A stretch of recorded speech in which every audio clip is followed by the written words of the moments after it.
समय मोदी इटली में थे तो कांग्रेसियों ने कैसा नंगनाच किया था, किस तरह का उत्पात किया था, तो इनको असल में दरअसल डर लग रहा था किसी और बात से, और वो डर अब जो है वो एक तरह से सच सच सामने आने वाला है। मोदी सरकार ने उस अगस्ता वेस्टलैंड का जैसे चिड़िया एक एक तिनका चुनकर अपना घोंसला बनाती है, वैसे पूरी दुनिया में फैला हुआ था। इंडिया में इसका कहीं कोई सबूत नहीं था कि जब 29 दिसंबर को उसको 2018 को जब अदालत ने पेश किया क्रिश्चियन मिशेल को, तो एल्जो जोसेफ का पूरा सिजरा उन्होंने बताया कि किस तरह से एल्जो जोसेफ मिलने आया था और उसको कागज देने की कोशिश की गई, जिसपे वो उसमें मिसेस गांधी के नाम से कई सवाल थे। तो अब जो खबर आ रही है दिल्ली से, जो गंभीर सर्किल है कि प्रधानमंत्री मोदी को अगस्ता वेस्टलैंड की कंप्लीट फाइल इटली से मिल गई है। सर नमस्कार। नमस्कार मनीष जी, दर्शकों को भी नमस्कार। सर, पार्लियामेंट ना चल पाए जब से प्रधानमंत्री मोदी बने हैं, तब से कांग्रेस से स्वीकार नहीं कर पा रही है कि एक घर में काम करने वाली एक घरेलू सेविका का बेटा धरती के सबसे बड़े लोकतांत्रिक देश का प्रधानमंत्री बन गया। आज तक कांग्रेस नहीं स्वीकार कर पा रही है कि इस प्रचंड बहुमत से चुना हुआ प्रधानमंत्री इस संसद में प्रधानमंत्री बनकर के बैठे। एक बड़ी साजिश होती है कि हर सत्र को चलने ना दिया जाए, लेकिन इसकी शुरुआत अगस्ता वेस्टलैंड केस से हुई थी, क्योंकि कांग्रेस का पाप रक्षा घोटाले में ही हुआ और कांग्रेस को लगा कि जिस तरह से बोफोर्स से वो निपट गया, बाद में अटल बिहारी वाजपेयी की सरकार को बदनाम किया गया ताबूत घोटाले से, उनको लगा कि रक्षा मंत्रालय का मामला, देश की सुरक्षा का मामला ऐसा है कि इससे मोदी को निपटाया जा सकता है। जिस अगस्ता पे मोदी को घेरने के लिए सुप्रीम संसद ना चलने देना, सुप्रीम कोर्ट तक खेल हुआ, सुप्रीम कोर्ट से जूते पड़े, मानहानि का मामला तक आया। अब उसमें लगता है कि अब अगस्ता का जो पाप का घड़ा है वो माँ बेटे पर बस फूटने ही वाला है। हाँ मनीष जी, मैं दर्शकों को बता दूं कि 19 जून लोकसभा के चुनाव के रिजल्ट आने के बाद 19 जून को प्रधानमंत्री मोदी इटली में थे और जॉर्जिया मेलोनी के साथ उनकी बातचीत हुई थी, बाकायदे बड़ी सेल्फी खींची गई थी। और उस समय याद करिए कि जिस समय मोदी इटली में थे तो कांग्रेसियों ने कैसा नंगनाच किया था, किस तरह का उत्पात किया था, तो इनको असल में दरअसल डर लग रहा था किसी और बात से, और वो डर अब जो है वो एक तरह से सच सच सामने आने वाला है। क्योंकि वो अगस्ता वेस्टलैंड की जो घूस वाली कहानी है कि 3900 या 3800 करोड़ रुपए का वो पूरा सौदा था, उसमें 390 करोड़ रुपए की घूस ली गई थी। और वो घूस किसने ली है, इसमें अगस्ता वेस्टलैंड के अधिकारियों को निचली अदालत ने वहां की सजा भी सुनाई थी, वो जेल भी गए थे। बाद में ऊपरी ऊपरी अदालत में उनको माफी मिली है, कोई बरी नहीं हुई, एक तरह से उनको माफ किया गया है। तो वो मोदी सरकार ने उस अगस्ता वेस्टलैंड का जैसे चिड़िया एक एक तिनका चुनकर अपना घोंसला बनाती है, वैसे पूरी दुनिया में फैला हुआ था। इंडिया में इसका कहीं कोई सबूत नहीं था। एक वो चिट्ठी हाथ लगी थी जिसकी वजह से वो एस के त्यागी था जो उस समय एयरफोर्स का चीफ हुआ करता था, उसके साथ 13 लोगों को नामजद किया गया था। वो सब जेल उन्होंने काटी, लेकिन जो मुख्य आदमी थे जो वहां पे चार्जशीट दाखिल हुई थी उसकी कॉपी थी मोदी सरकार के पास, कि उसमें जो नाम आए थे उसमें 2-3 नाम बड़े प्रमुख थे। पहला था मिस्टर ए। तो मिस्टर ए कौन है, तो वो उस समय लोगों ने अनुमान लगाया था कि ये नाम अहमद पटेल का है। एक मिसेज एस करके था, वो फैमिली की मुखिया, तो वो सोनिया गांधी के ऊपर लोगों का गया था कि सोनिया गांधी का है।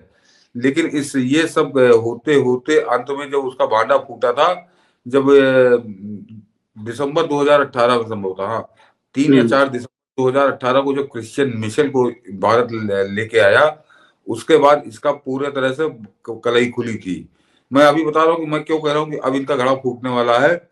और क्रिश्चियन मिशेल को अपने पास यहाँ रखने के बाद मनीष जी 18 जनवरी 2019 को नहीं, हाँ 29 दिसंबर वही जब आया वो, उसके 29 जनवरी को जब उसको पेश किया क्रिश्चियन मिशेल को, तो वहां पर ईडी ने बड़ा खुलकर बताया कि ये आदमी हमको बयान दे चुका है और इसमें इसने बताया है कि एक महिला जो इटली की है उसका लड़का देश का प्रधानमंत्री बनना चाहता है, और घूस घूस के पूरा लेन देन पूरा सिजरा वहां पे सौंपा ईडी और सीबीआई दोनों ने संयुक्त रूप से।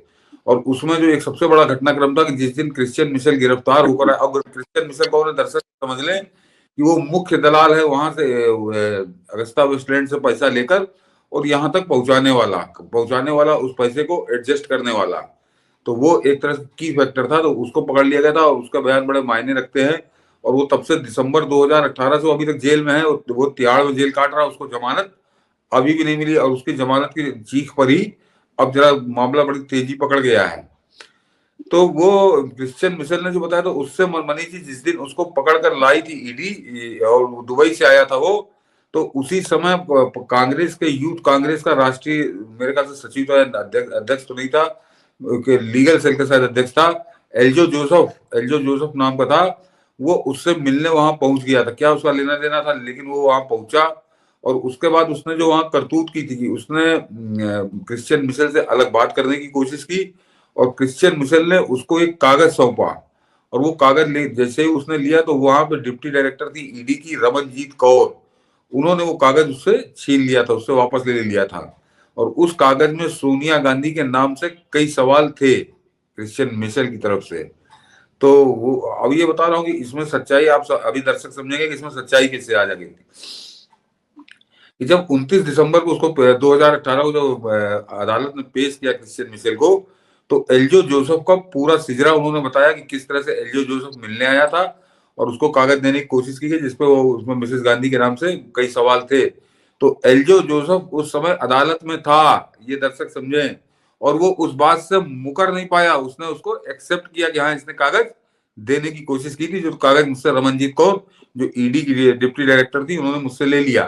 तो उसका कारण यह था कि वो सारी बाहर उसकी सारी करतूत, वो जो सीसीटीवी कैमरे लगे थे उनमें वो कवर हो गई थी। तो उसको कागज देते हुए वो क्रिश्चियन मिशेल उसमें था, तो एल्जो जोसेफ उससे मुकर ही नहीं सकता था। तो एक तरह से उस दिन पुष्टि हो गई थी कि गांधी परिवार जो है इसका बड़ा एक तरह से पूरा इसी का हाथ था। और वो 2018 से उस पर केवल एक चीज का इंतजार जो था, जिसके पीछे प्रधानमंत्री मोदी और पूरी मोदी सरकार वो उसमें लगी हुई थी, कि किसी तरह से जो इटली की अदालत में जो फैसला हुआ है कि उसमें जो घूस देने वाले जो अगस्ता वेस्टलैंड के अधिकारी थे, उनको सजा सुनाई गई थी कि वो फैसला उनको मिल जाए। तो वो फैसला उपलब्ध नहीं हो रहा था आधिकारिक तौर पे, तो जवानी जमा खर्च से अदालत नहीं चलती। तो अब की जब से जॉर्जिया मेलोनी आई है, तो प्रधानमंत्री मोदी उनसे यही मांग कर रहे थे कि हमको वो अगस्ता वेस्टलैंड के दस्तावेज दिए जाए। काफी उसमें और चीजें थी। और 19 जून को जब अबकी हो गए, जब यहाँ कांग्रेसी बिल्कुल जैसे गर्म तवे बैठे उछलने लगे, क्योंकि इन कांग्रेसियों को लगा था कि अब हमारा अंत बिल्कुल निकट है, अगर वो केवल उसी फाइल की वजह से रुका है। तो अब जो खबर आ रही है दिल्ली से, जो गंभीर सर्किल है कि प्रधानमंत्री मोदी को अगस्ता वेस्टलैंड की कंप्लीट फाइल इटली से मिल गई है, ये एक बड़ी खबर है। और उसके बाद ये पक्का मान लीजिए कि हम लोग तो अभी तक उस अधेड़ की बात कर रहे थे कि वो 19 तारीख को अध्यक्ष रहेगा कि नहीं रहेगा, वो इस देश का नागरिक रहेगा कि नहीं। अधेड़ के साथ ही साथ माता जी की भी जेल जाने की पूरी तैयारी हो चुकी है। और उसमें केवल क्रिश्चियन मिशेल नहीं, क्रिश्चियन मिशेल के अलावा क्रिश्चियन मिशेल ने जिन जिन कंपनियों में पैसा जमा कराया था, जो इस फैमिली के एक तरह से फ्रंट है जहां पे माल वो जाता है, तो उसके जो ओनर थे उसमें दो दो दलाल पकड़े गए थे, राजीव सक्सेना और दीपक तलवार। वो दोनों गिरफ्तार करके उनको भी दुबई से भारत ले आई थी सरकार। और उसके साथ ही साथ मनीष जी, राजीव सक्सेना की पत्नी है वो शिवानी सक्सेना, उसको 2017 में शिवानी सक्सेना को गिरफ्तार कर लिया गया था। और उसके बाद वो 2-3 महीने यहाँ जेल में रही, लेकिन फिर बाद में एजेंसियों की समझ में आया ये केवल चेहरा है, वो पत्नी के नाम से उसने कंपनियां बना रखी थी, सारा लेन देन राजीव सक्सेना ही करता है। तो वो कुछ जानती ही नहीं थी, उसको वो केवल एक चेहरा थी, बड़ी खूबसूरत सी थी। तो उसको फिर जमानत मिली, और उसके बाद राजीव सक्सेना को दुबई से उठा कर लाई थी ईडी। जरा दर्शक ये भी समझ ले कि उसका जो प्रत्यर्पण हुआ था वो कोई लिखा पढ़ी में नहीं हुआ था। उसको उसके बाथरूम से अंडरवियर में घसीटकर ईडी अपने जहाज में लाद कर लाई थी, और यूएई की पुलिस ने उसमें पूरा सहयोग किया था। और इसीलिए खैराती उसको जोड़ने लगे थे कि वो जो यूएई की राजकुमारी थी उसको मोदी ने वापस कर दिया। तो ये जानबूझकर लोगों का ध्यान डाइवर्ट करने के लिए, अगस्ता वेस्टलैंड का मामले पे लोगों का ध्यान न जाए, इसलिए इन्होंने वो हुड़दंग शुरू किया था। इतनी बड़ी सौदेबाजी इस तरह के दलालों के लिए नहीं की जाती। ये प्रधानमंत्री मोदी की कूटनीति और ये विदेश नीति की जीत थी कि एक तरह से अनाधिकृत तौर से, यानी आप कहिए मनीष जी गैर कानूनी तरीके से, कि वो उसके घर में ईडी घुसी और वो नहाने के लिए बाथरूम में जा रहा था, अंडरवियर में था, तो उसको अंडरवियर में उठा के ले आई थी, उसको जहाज के अंदर कपड़े पहनाए गए थे कि तुम अभी वहां दिल्ली जब उतरोगे तो इसके बदन पे कपड़े हो। तो इस हालत में राजीव सक्सेना को पकड़ कर लाई थी, और शिवानी सक्सेना उसकी पत्नी गिरफ्तार हो चुकी थी, उसके अलावा दीपक तलवार। तो पूरा जो अब गिरोह है वो एक तरह से पकड़ में है एजेंसियों के, और जो आखिरी फाइल, जो दस्तावेजी फाइल जिससे ये मुकर नहीं सकते, वो भी खबर है कि अब दिल्ली की सरकार के पास वो आ गई है। मतलब अभी तत्काल की बात बता रहा हूँ, जो तुरंत की बात है, आने वाले समय में इसका भेद तो अभी खुलेगा। और उसके बाद अब, और ये मामला इसलिए ज्यादा गर्म हो गया क्योंकि क्रिश्चियन मिशेल दिसंबर 2018 से बंद है। तो उसने अभी दिल्ली हाई कोर्ट में एक अपील करी कि मुझको तो जितनी सजा होती दलाली की, उससे ज्यादा तो मैं जेल काट चुका हूँ, तिहाड़ में मेरी जिंदगी जा रही है।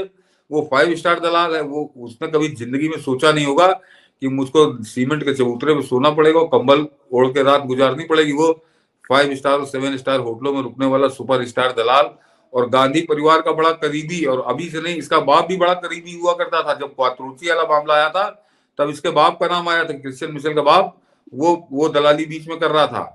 तो जो इस तरह के इंटरनेशनल दलाल था, पूरी दुनिया की सैर करता था, तो 6 साल तो उसके मोदी सरकार ने उसको सीमेंट के चबूतरे में लिटा दिया, उसको कंबल तसला लेके उसके 6 साल गुजर गए।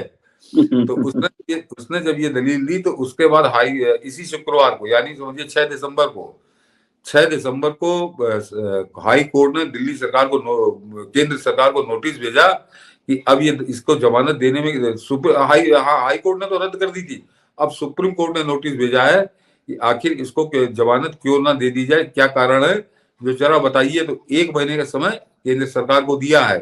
तो उस 1 महीने के समय में क्या जो मांगा गया है, उससे चीजें बड़ी तेजी से बढ़ी, क्योंकि सरकार अभी क्रिश्चियन मिशेल को छोड़ने के मूड में नहीं है।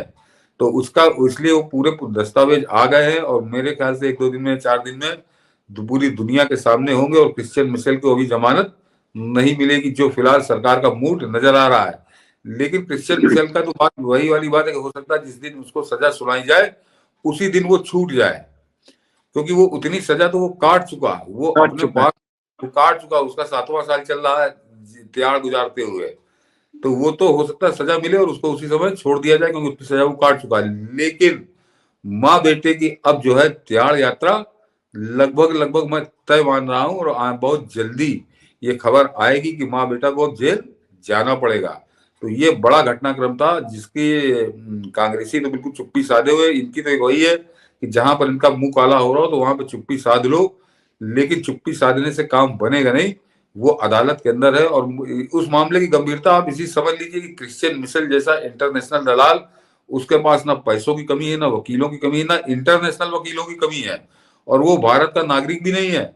उसके बावजूद वो 8 साल से 7 साल से, समझिए 7वां साल चल रहा है उसका, कि तब से वो जेल में बंद है। तो इसका मतलब बड़े पुख्ता सबूत हैं सरकार के पास, और अब वो सबूत खुलकर आएंगे तो माँ बेटे उसमें पूरा नपेंगे। मैं बता दूं मनीष जी कि उसमें जिस समय आया था तो वो बताया कि उसमें मिसेज एस कौन थी, तो एस से सोनिया गांधी का नाम लोगों ने कहा था, मिस्टर ए अहमद पटेल का नाम आया था, और इस अधेड़ का नाम था कि वो एस का लड़का ए आर, तो आर को तो ये, और उसको उसको क्रिश्चियन मिशेल ने बड़ा स्पष्ट कर दिया कि वो लड़का जो है वो इटली की महिला का लड़का है, और भारत के प्रधानमंत्री बनने के सपने देख रहा है। तो ये बात 29 दिसंबर को कोर्ट के अंदर ईडी ने कही थी। ये कोई नेतागिरी वाली बात नहीं, किसी नेता ने किसी नेता से कहा, और उसको एल्जो जोसेफ था, वो वहां जो करतूत की उसने की थी, उस करतूत की वो पुष्टि भी कर चुका है। तो अब इंतजार इसका है कि इसमें आगे क्या कार्रवाई होती है, और ये इनकी जेल जाने की तारीख क्या होती है। तो ये जेल के जाने के अपने दिन गिने, ये सत्ता और सरकार और चुनाव जो है अब इनसे बड़ी दूर होने जा रहे हैं, ये निश्चित हो गया है, पक्का मानिए सर। और व्यक्तिगत ट्विनिंग जो मिलोनी का प्राइम मिनिस्टर मोदी के साथ है, जो पिछले कुछ सालों में दिख रहा है, लग रहा है कि डायरेक्ट जो है इस टॉपिक पे इस पे बात हुई होगी। और आप बहुत दिनों से देख रहे हैं कि आजकल पप्पू नानी गांव भी नहीं जा रहा है, कई सालों से, जो हमेशा चला जाता था। एक दौर याद होगा कि आपको सोनिया गांधी अक्सर बीमार होती थी और कहाँ इलाज होता था, कौन सी बीमारी है पता नहीं चलता।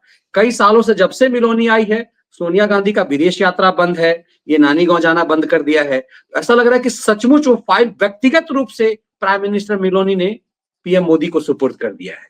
नहीं, निश्चित तौर पर वो मेलोनी का जो रुख है, जो जिस तरह से प्रधानमंत्री मोदी से उनके संबंध बिल्कुल सार्वजनिक रूप से दिखाई देते हैं कि वो एक मुग्ध हैं, वो मानती हैं कि बड़े नेता हैं दुनिया के। और उसी लिए आप सोचिए ना कि अभी तक वो फाइल क्यों नहीं मिली थी भारत को, क्योंकि अभी तक अनुकूल नेता, अनुकूल सरकार वहां पर नहीं थी। और ये जो सैकड़ों करोड़ की घूस ले रही थी, ये वहां तो उसका पूरा खानदान रहता है, तो वो वहां पर किसी तरह लॉबिंग करते होंगे कि वो फाइल भारत को न मिले। लेकिन अब जो खबर आ रही है कि वो फाइल आ चुकी, आने का फैसला नहीं हुआ, वो फाइल भारत सरकार के पास आ चुकी, तो अब मामला बड़ा दूसरा होगा और मेरे ख्याल से बड़ी तेज रफ्तार पकड़ेगा। और मैंने कहा ना कि अब ये माँ बेटा अपने जेल जाने के दिन गिने।